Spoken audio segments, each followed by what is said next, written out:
अस्पताल में एक बच्चे का जन्म होता है और नर्स को टिप्स नहीं देने पर, बख्शिश नहीं देने पर, नेग नहीं देने पर वो बच्चे को बाहर ही रख देती है, जिस वजह से बच्चे की मौत हो जाती है। बच्चे के माँ बाप उस नर्स से गुहार लगाते रहता है कि मेरे बच्चे को मेरे हवाले कर दो, लेकिन नर्स कहती है कि पहले आप मुझे 5,100 रुपये बख्शिश के तौर पर दो, तब जाकर के मैं आपको आपका बच्चा हवाला करूँगी।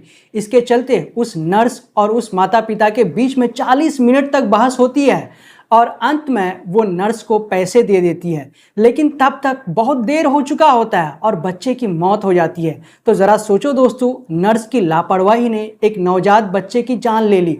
आप अगर कभी खाने के लिए रेस्टोरेंट में जाते हैं या किसी होटल में जाते हैं तो वहाँ पर आपने देखा होगा कि वेटर को टिप्स के रूप में कुछ रुपये दिए जाते हैं। पहले था कि खुशी खुशी वो रुपये दिए जाते थे, लेकिन अब कुछ लोगों का भी मिजाज बदल गया है, वेटर्स का भी मिजाज बदल गया है कि जो टिप्स देते हैं तो उसे अच्छा समझते हैं और जो टिप्स नहीं देते हैं तो वो अपने अंदर ही अंदर वो वेटर उसे ख़राब मानते हैं। और यही सिस्टम अब लगभग टिप्स देने वाला, बख्शिश देने वाला, नेक देने वाला सिस्टम अब लगभग हर जगह देखने को मिल रहा है। जैसा कि ये नर्स भी टिप्स न देने को लेकर इतनी सीरियस हो गई कि वो 40 मिनट तक उस बच्चे को टेबल पर ही ऐसे रख दिया और अंत में उस बच्चे की जान चली गई। तो दोस्तों, ये मामला है उत्तर प्रदेश के मैनपुरी थाना कुर्रा क्षेत्र के ग्राम ओन्हा पतारा का, जहां पर सुजीत नाम का व्यक्ति 18 सितंबर को अपनी पत्नी संजली को कड़हल के सीएससी में एडमिट कराता है। उनके पति का कहना है कि जब हमने अपने पत्नी को वहां पर एडमिट किया था तो तब से ही वहां पर तैनात ज्योति और अन्य स्टाफ उनके साथ सही से पेश नहीं आ रहा था, उसका सही से देखभाल नहीं किया था। ये सभी चीजें होने के बाद जब 19 सितंबर को सुबह 4 बजे उसकी पत्नी ने अपने एक छोटे मासूम बच्चे को जन्म दिया, तो उनकी पत्नी जिसने अपने बेटे को जन्म दिया वही खुद बताती है कि जब मैंने अपने बेटे को जन्म दिया तो वो नर्स हमसे 5100 रुपये नेक मांगे। पैसे जब हमने नहीं दिया तो नर्स ज्योति, जो नर्स है, उन्होंने मेरे बच्चे को एक कपड़े में लपेट कर मेज पर रख दिया और फिर वो कहा कि जब तक आप पैसे नहीं देंगे तब तक बच्चा नहीं मिलेगा।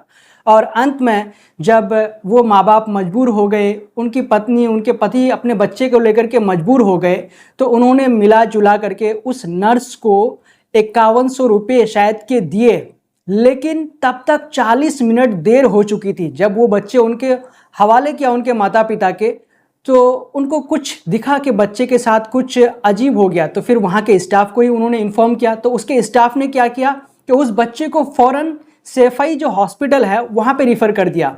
अंत में जब सैफई हॉस्पिटल लेकर के पहुँचा तो वहाँ जा कर के देखता है कि बच्चे की सांस शायद नहीं चल रही है और बच्चे को वहाँ पे मृत घोषित कर दिया।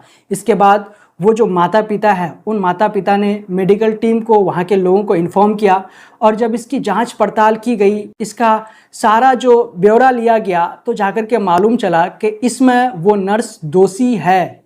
उसी के चलते बच्चे की मौत हुई और अंत में मेडिकल टीम ने, हॉस्पिटल ने उस ज्योति नर्स को सस्पेंड कर दिया, उसे बाहर निकाल दिया।